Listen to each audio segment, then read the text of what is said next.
to spend a few minutes talking to this powerful group about something that I love to talk about. I call them Carla's Pearls, my hard-earned and hard-learned pearls after being a woman on Wall Street as of this summer for 31 years.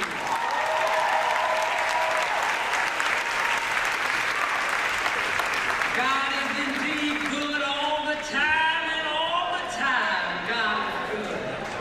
I dare say, ladies and gentlemen, that I have learned a few things about not only surviving, but more importantly, thriving in the seat that you sit in, or the seat that you aspire to sit in, and frankly, that's what the pearls are all about. I've had the privilege, as you heard Sylvia say, of writing 2 books, Expect to Win and Strategize to Win. And Expect to Win was released in 2009. And since then, I've had the privilege of traveling all over the world talking about the pearls. And over and over and over, people ask me, why did you write that book? Why are you so honest about everything that happened in your career? And I will tell you why. When I walked out of the lauded halls of Harvard undergrad and Harvard Business School, I too embraced this whole concept of a meritocracy. Success is merely a function of how smart you are and how hard you work. Yet, when I started out my career, it didn't quite work out that way. You see, I thought I was pretty smart. Magna cum laude, Harvard undergrad, second-year honors, Harvard Business School, pretty smart.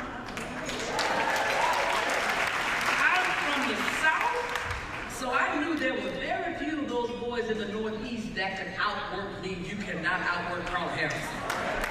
Yet, that combination did not equal maximizing my success. So I had to ask myself, what's missing in this success equation? And being the anal person that I am, I went to the dictionary and I looked up the word meritocracy. And I don't care whose dictionary you go to. If you look up the word meritocracy, you will see the word objective somewhere in that definition. Yet, in all of our evaluative equations, there is a human element. And if there's a human element, by definition, there's a measure of subjectivity. So it cannot be 100% meritocratic. So the question is, what are some of those other things that really inform your success equation? And that's what the pearls are all about. But your theme tonight is about wealth building. And as I like to say, you can build the wealth, but if you can't make the money, you can't build the wealth. So the first part of my conversation will be some of the pearls that I think will help you to maximize your success in the seat that you're sitting in or the seat that you aspire to sit in. There are 3 of the most important things that I learned after 3 decades on the street. And I will close with how you might want to think about building significant wealth. Because after all, your life may be one gift that you're getting, but the way to take your life from success to significance is about how you make things happen for other people. So I'll end there. So the 3 pearls, thank you. The 3 pearls that I want to leave you with are the following. The first one is there are 2 types of currency in any environment: performance currency and relationship currency. But I want you to think to yourself that a dollar is not a dollar is not a dollar. Performance currency is worth about $1.50 very early on in your career or early on in any new work environment. And performance currency is the currency that is generated by your delivering that which was asked of you and a little bit extra. Every time you deliver on an assignment above people's expectations, you generate performance currency. It works just like the stock market. Anytime a company says to the street that they will deliver 25 cents a share, and that company delivers 40 cents a share in that quarter, that stock goes up every single time. And so will yours. Performance currency is valuable for 3 reasons. Number 1, early on in your career, early on in any new environment, it will get you noticed. It will create a reputation for you. Number 2, early on in your career, early on in any new environment, it will get you paid and promoted. And number 3, it may even attract a sponsor. And as many of you know, a sponsor is the most important relationship in your career. A mentor is a nice to have. But frankly, you can survive a long time in your career without a mentor, but you will not ascend in any organization without a sponsor. And for those of you who don't know, the sponsor is the person that's carrying your paper into the room. This is the person that behind closed doors will argue passionately on your behalf as to why you should get the bonus, why you should get the promotion, why you should get the next great opportunity. Make no mistake, the sponsor is the person that is spending their valuable political and social capital on you. And if you have good performance currency in an environment, it raises your level of visibility in that environment such that a sponsor may naturally be attracted to you. Now, frankly, that is the nirvana scenario, because for many of us in this room, it doesn't happen that way. And if it's not naturally going to happen for you, sometimes you must exercise your power and ask for a sponsor. And if you have good performance currency, it heightens the probability that that person will answer in the affirmative upon your approach. But here's the deal with performance currency. I said earlier that it was worth about $1.50. But over time, performance currency starts to experience diminishing marginal returns. That $1.50 works its way right back down to $1. Why? Because now you have established a new standard of excellence. Everybody knows that you will do a great job. Everybody expects that you will always deliver. So there's no longer a premium associated with your deliverable. The currency that's now most important is the relationship currency. And relationship currency is worth about $2.25. And it never experiences any diminishing marginal returns. Relationship currency is the currency that is generated by the investments that you make in the people in your environment. The investments that you make in the people in your environment. None of us work in a silo anymore. We're all working in highly interdependent environments. So at a minimum, you must have a relationship with every seat that touches your seat. If the only person that knows that you're doing a great job is your boss, then your ability to ascend is going to be vulnerable. Why? That person may leave the organization. They may lose their seat at the decision-making table, or they may lose their juice. So it's your job to make sure as many people as possible in the organization is aware of your outsized contribution. Here's why relationship currency is so very important.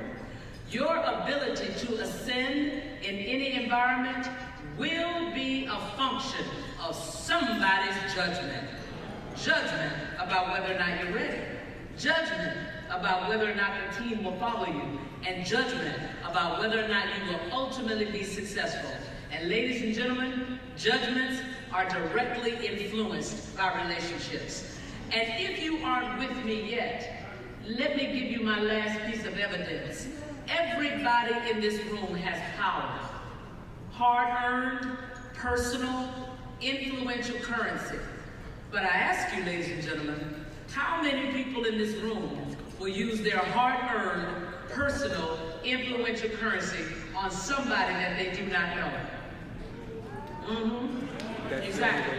So remind yourself when you're shying away from investing in the relationships in your environment that your inability to ascend will rarely, if ever, be a function of whether or not somebody likes you, but it absolutely will be a function of whether or not somebody knows you. While your performance currency may get your name on the short list that's being discussed behind closed doors, when your name is called, if no one in that room can speak on your behalf, they simply go to the next name on the list. And it has absolutely nothing to do with your ability to do the job, but everything to do with whether or not somebody in that room will say, oh yeah, he's a good guy. Wow, she's a safe pair of hands. She'll walk through fire. Those little small comments at the margin make all the difference in your getting the top bonus. You're getting the promotion, and you're getting the great assignment, all which leads to your ability to get and accumulate wealth. Second pearl around getting your money is if you consider yourself a leader in the 21st century, you must be comfortable taking risks. You must be comfortable taking risks. 15 years ago, you could differentiate yourself in any environment by having information that other people didn't have. But today, information is a commodity. So the way that you differentiate yourself in any environment is to show that you're comfortable taking risks. Because it says to the marketplace that you are comfortable with change. And change is one guarantee that you will have in your personal and your professional lives. But when I ask myself why we don't take more risks, the only thing I can come up with is that we're scared. We're just scared. It's fear. And hear me clearly out, fear has no place in your success equation. Fear has no place in your success equation. Anytime you approach anything in your life, personally or professionally, from a position of fear, you will always under-penetrate that opportunity. And anytime I feel it creeping up the back of my neck, I just remind myself of that old Southern saying, fear is just false evidence of things appearing real. It's really not there. Because what's the worst that can happen if you take a risk and it doesn't work out? So you fail. But guess what? Failure always brings you a gift. And that gift is called experience. Now you know how to do it better. Now you know how to do it differently. Now you know how to do it successfully. At the margin, it is always worth taking the risk. And if you are faced with a new opportunity that you perceive as a risk, ask yourself 3 questions. Will the new thing give you skills and experiences that you would not get if you stayed in your current seat another 12 months? Second question, will the new thing expose you to people, relationships, and networks that you would not get if you stayed in your current seat another 12 months? Third question, will the new thing generate new branches on your personal decision tree of opportunity, i.e. you could go off and do some other things that you would have been able to do if you stayed in your current seat another 12 months? If the answer to all 3 of those questions is yes, you should absolutely take the risk. And whenever I find myself being just a little bit reticent, I remind myself, Carla, it's clear what no looks like. That's exactly where you are. Why wouldn't you play for yes? And the third pearl that I want to leave you with around getting your wealth is your authenticity is at the heart of your power. It is your distinct competitive advantage because nobody can be you the way that you can be you. And the day that you received your opportunity, somebody else didn't get the job because you were the best person for the job. So the last thing any of us should ever do is to submerge that which is uniquely you. Anytime that you're trying to speak or behave in a way that is inauthentic to who you really are, you will create a competitive disadvantage because you're using valuable intellectual capacity that you could use to really hear what your internal or your external client is saying, yet is not articulating. Valuable intellectual capacity that you could use to demonstrate that quick twitch response, and valuable intellectual capacity that you could use to co-collaborate with that person on the other side of the conversation. As quiet as it's kept, and I've learned this after 3 decades on the street, most people are not comfortable in their own skin. So when they see someone who is comfortable and confident in their skin, they will gravitate towards you. Because truth be told, they want some of that. So at the end of the day, you should always bring your authentic self to the table. And especially if you are in the relationship business. If your success, like mine, depends on your ability to successfully penetrate relationships, the easiest way to penetrate a relationship is to bring your authentic self to the table. When you bring your authentic self to the table, people will trust you. And trust is at the heart of any successful relationship.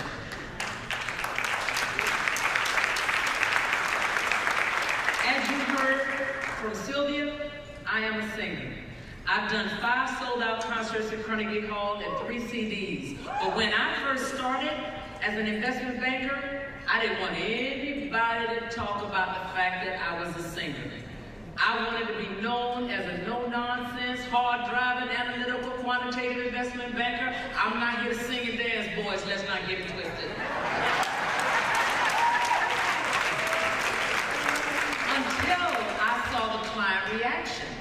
Against my objections, my colleagues would take me into a pitch and say, oh, this is Carla Harris, our capital markets banker. But what you really ought to know about Carla, she's an amazing gospel singer, and she's done at Carnegie Hall and Lincoln Center.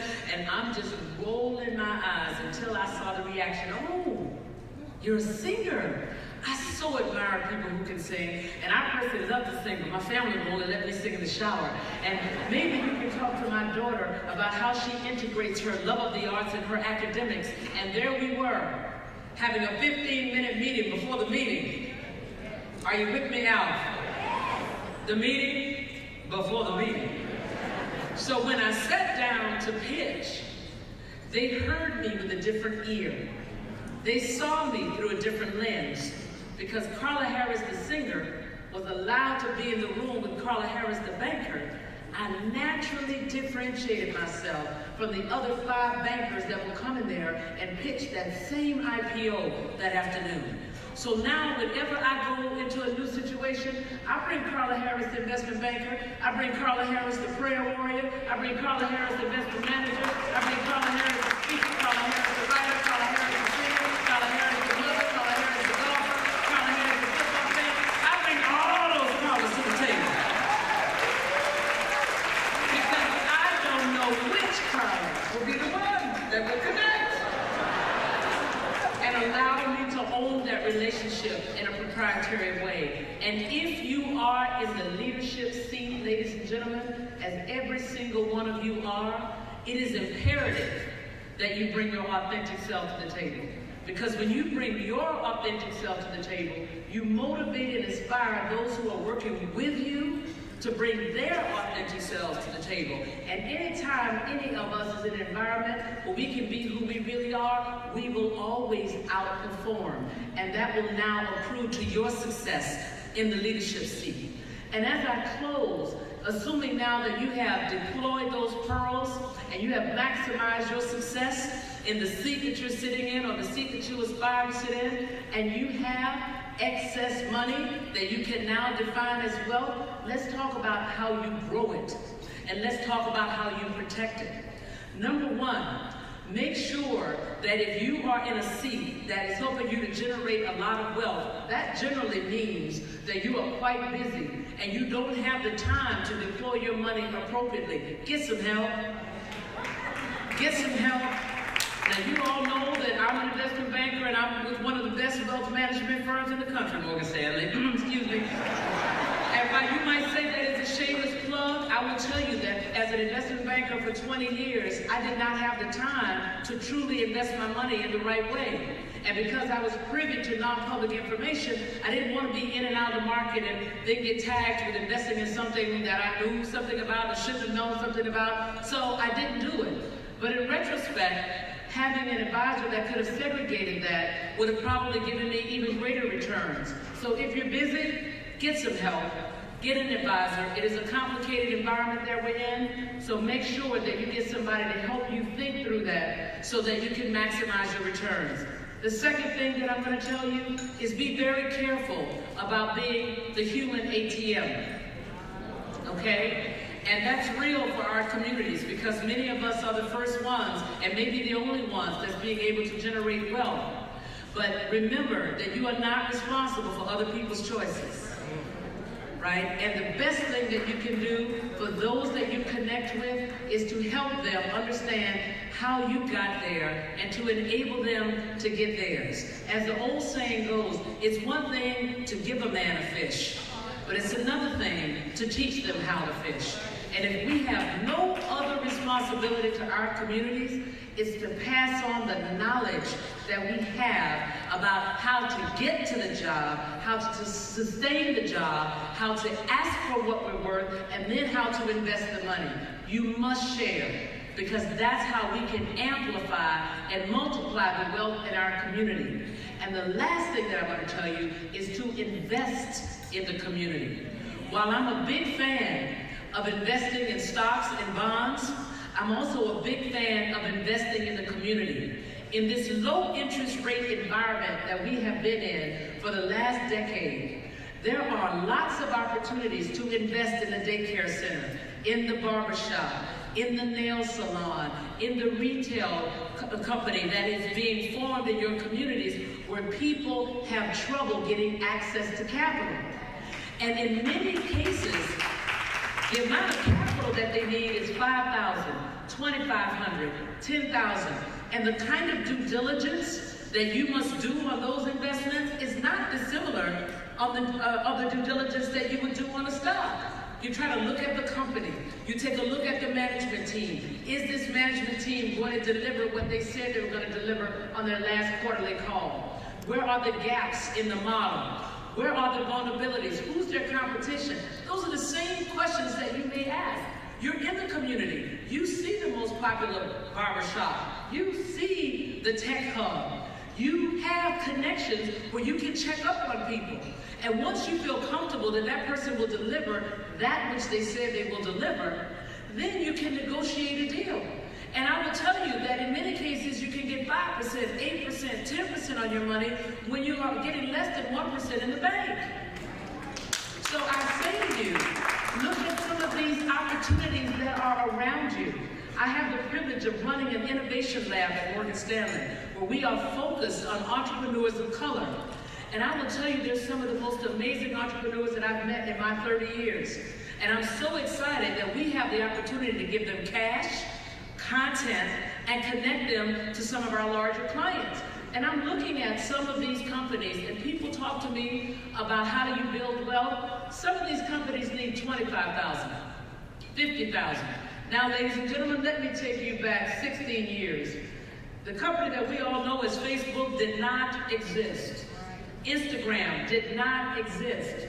When they were doing their Series A fundraise, they were looking for $25,000. They were looking for $50,000. Can I tell you what $25,000 in Facebook is worth today? Notwithstanding the market decline today, so they lost $119 billion.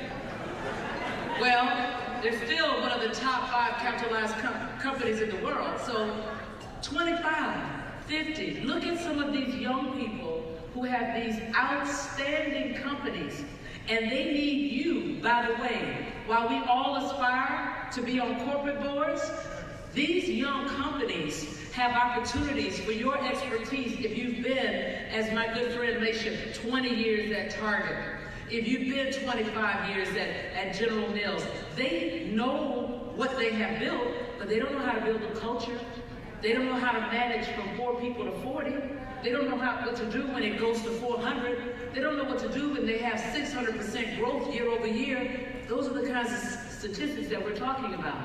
So, and you have a vibrant entrepreneurial community right here.